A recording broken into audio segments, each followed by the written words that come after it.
तो मेरे रिसेंट कुछ वीडियोस में आपको शायद पता लगा होगा that I am fully in a wedding mode. इतनी सारी शादियां मैंने इस महीने अटेंड करी हैं कि मुझे लगता है now I am expert in all the रस्म्स, एक्सपर्ट इन कि क्या क्या होता है। तो I am not an expert in anything, but मुझे वो इल्यूजन हो रहा है कि मैं एक एक्सपर्ट बन चुकी हूँ when I see it as a wedding guest, जहाँ पे मैं एक मेहमान हूँ और मुझे मौका मिल रहा है स्क्रैच से वो शादी देखने का, शुरू से लेकर के आखिरी तक। जब मैं उस शादी में प्रेजेंट हूँ तो ये सारी चीजें एज अ वेडिंग गेस्ट ही शायद मुझे समझ में आएंगी। और जो ब्राइड और ग्रूम होते हैं जिनकी शादी हो रही होती है, वो लोग इतना ज्यादा दौड़ भाग में बिजी होते हैं कि उन्हें खुद नहीं पता लगता है कि वो क्या कर रहे हैं क्या नहीं कर रहे हैं। जो उनसे बोला जा रहा होता है वो खुद कर लेते हैं, अपना कुछ इनपुट नहीं दे पाते हैं, अपना कुछ इनपुट एक्चुअली देने का उन्हें स्कोप ही नहीं मिलता है। एक चीज के ऊपर 5 सोल्यूशन मिलेंगे, 5 एडवाइजेस मिलेंगे, उन्हें कोई ना कोई एक कर लेनी है फॉलो। और जब इतनी ज्यादा भागदौड़ कर रहे होते हैं, ओवरवेल्म्ड होते हैं इस मैरिज वेडिंग प्रिपरेशन में, then there occurs an error.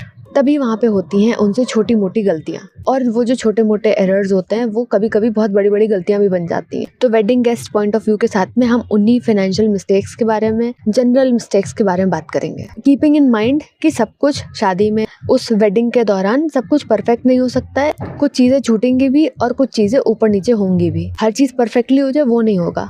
तो जो एक मिस्टेक मैंने होते हुए देखी है वो है जब आपके पास में क्लियर बजट निर्धारित नहीं है। आज की डेट में जो एवरेज बजट होता है एक वेडिंग का, वो रेंज करता है 10 लाख, 20 लाख, 15 लाख, 25 लाख, 30 लाख, ऐसे करके। एक सैलरीड एम्प्लॉय के लिए 10 लाख, 20 लाख इकट्ठा करना बहुत बड़ा अमाउंट होता है। और जब आप वो बजट एलोकेट नहीं करते हो, जब वो बजट आप निर्धारित नहीं करते हो, और उस बजट में जब आप रिस्ट्रिक्टेड नहीं रहते हो, तो वो आपने सोच लिया कि 10 लाख मुझे स्पेंड करना है अपनी शादी पे, बट आप उस 10 लाख पे रिस्ट्रिक्टेड नहीं हो, तो वो 10 लाख कब 15 लाख हो जाता है, कब वो 20 लाख हो जाता है, वो आपको नहीं पता लगेगा। क्योंकि इतने छोटे छोटे एक्सपेंसेस होते हैं, वो उसमें 1 लाख 2 लाख रुपए कैसे खत्म हो जाते हैं, कैसे उसमें एकदम चले जाते हैं, पता नहीं लगता है। तो मैंने ये देखा कि लोग सिर्फ एक अप्रोक्सीमेट आइडिया कि हमें 10 लाख 12 लाख रुपए स्पेंड करना है, ये अप्रोक्सीमेट आइडिया है, ये कोई रिटर्न बजट नहीं है। और अगर आपके पास में रिटर्न बजट नहीं होगा तब आप ओवर स्पेंड ही करोगे।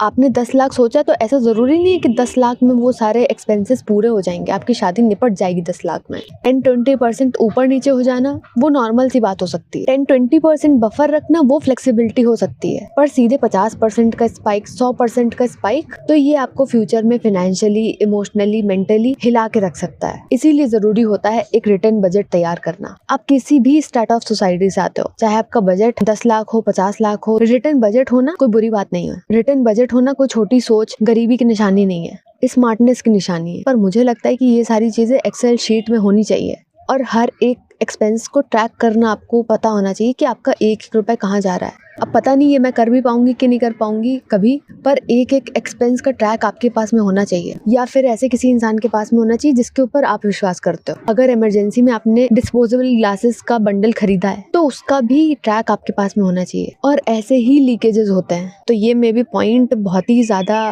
अजीब सा हो सकता है, पर मैंने देखा है कि रिलेटिव्स, जो क्लोजेस्ट ऑफ द रिलेटिव्स होते हैं, वो कभी कभी लीकेजेस कर रहे होते हैं। उन्हें दिया जाता है बजट 5,000 का, क्या आप 5,000 में इतना सामान ले आओ, और जो सामान 5,000 में आ सकता था वो लेकर के आते हैं 15,000 में।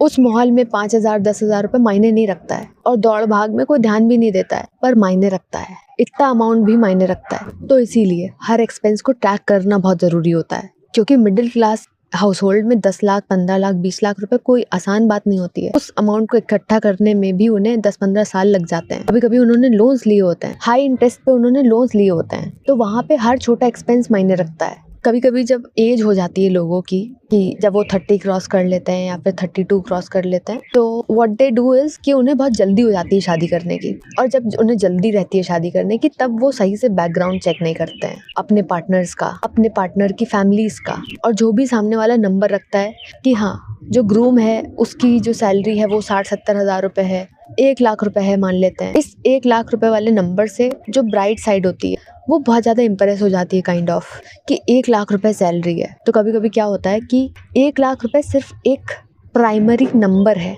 उसके अंदर जो हिडन कॉस्ट है, EMIs, लोन्स, बिल्स, घर के कुछ लोन्स होंगे, वो पुरानी जनरेशनल लोन्स होंगे, वो सब वो लोग डिस्क्लोज नहीं करते हैं। आ रहा होगा 60-70 हज़ार रुपए, पर क्या वो 60-70 हज़ार रुपए बच रहा है? और कभी कभी उस 60-70 हज़ार में से 50% भी नहीं बच रहा होता है। और ये जो फाइनेंशियल ट्रांसपेरेंसी है दोनों साइड से होनी चाहिए। तो चाहे किसी भी प्रकार का सेटअप, ट्रांसपेरेंसी मैटर करती है। अगर आपके घर में एक बीमार इंसान है जिसके हेल्थ के ऊपर बहुत ज़्यादा खर्चे होते हैं, अगर आपके अंदर कोई बीमारी है, वो भी आपको डिस्क्लोज करनी चाहिए। और इस ट्रांसपेरेंसी के बाद में it is up to the two people कि अब वो आगे बढ़ना चाहते हैं कि नहीं बढ़ना चाहते हैं। और ये ट्रांसपेरेंसी रखना कि हम अपनी तरफ से इतने ही गिफ्ट्स दे पाएंगे, हम इतना ही कंट्रीब्यूट कर पाएंगे। आप कितना कंट्रीब्यूट कर पाओगे अभी से ही तैयार कर लेते हैं बजट। और जैसे कि प्री वेडिंग आपने बजट तैयार किया है, प्री वेडिंग फाइनेंशियली ट्रांसपेरेंट हुए हो, वैसे ही मुझे लगता है पोस्ट वेडिंग भी आपको फाइनेंशियल ट्रांसपेरेंसी रखनी पड़ेगी कि आप किस तरीके से सेविंग करोगे, किस तरीके से आप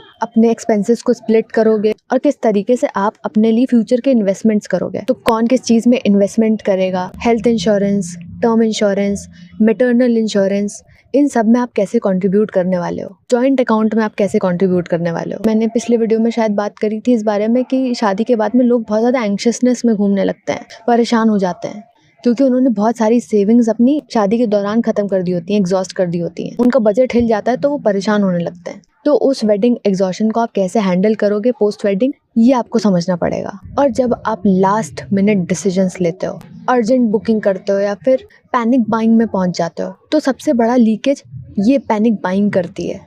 आपने सोचा कि अब मुझे लगाने के लिए फूल चाहिए, फॉर एग्जांपल अपने बालों में फूल लगाना है आर्टिफिशियल वाले, पहले नहीं सोचा था आपने, पर अब आपने आखिरी में सोच लिया है, तो अब आप मार्केट गए। एक रियल लाइफ सिनेरियो है जहाँ पे ऐसा हुआ। I think I went out with a bride, फिर उसके बाद में पूरी वेडिंग में you are concerned about the budget, पर आपके लास्ट मिनट डिसीजन की वजह से आपने सोचा कि अब आपको बालों में फूल लगाना है। अब आपने सोच लिया है तो कोई बात नहीं, अब उसी दिन शादी है एंड दोपहर में हम गए हैं बाहर फूल लेने के लिए, बालों में लगाने के लिए। अगर आप पैनिक में आ जाओगे इतनी जल्दी, जो फूल आपको 50 रुपए का मिल सकता था, 100 रुपए का मिल सकता था, ज़्यादा से ज़्यादा वो फूल आप 200-250 रुपए में खरीद के लेके आओगे। और ये एग्जाम्पल है आपके पैनिक बाइंग का, ये प्राइम एग्जाम्पल है आपके लास्ट मिनट डिसीजन लेने का और पैनिक बाइंग करने का, क्योंकि आपने ये चीज़ लास्ट मिनट में सोची है। जो चीज़ आपने लास्ट मिनट में सोची है करने की, उसमें आप काम बिल्कुल भी नहीं हो सकते हो, शांत होकर बिल्कुल भी नहीं सोच सकते हो। And somehow I know the market, जो भी लोग होंगे जो मार्केट एक्सप्लोर करते हैं, लोकल मार्केट, उन्हें पता होगा जो बालों में लगाने वाले आर्टिफिशियल फूल आते हैं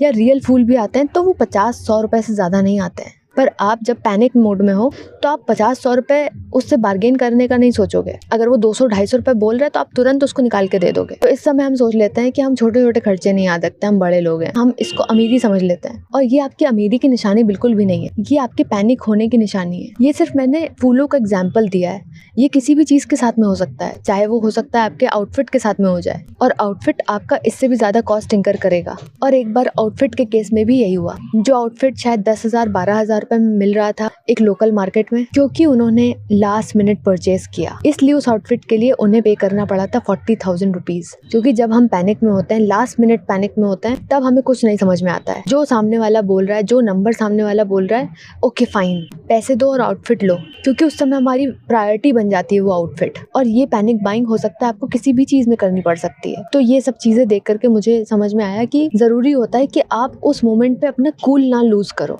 पैनिक ना करो। पैनिक होना बहुत नॉर्मल सी बात होती है और पैनिक कंट्रोल करना शायद ना हो पाए, तो इसलिए ज़रूरी है कि हम अपने लिए एक कंटिजेंसी फंड रखें। अगर लेट्स से आपका जो बजट है शादी का वो है 10 से 15 लाख रुपए, तो आपका बजट कितना भी हो, पर कंटिजेंसी फंड जो है वो मुझे लगता है होना चाहिए आपके पास में अराउंड 10-15-20%, 10 से 20% ऊपर आपका कंटिजेंसी फंड होना चाहिए आपके पास में। तो रैप अप करते हैं अब। I will see you in my next. Okay bye.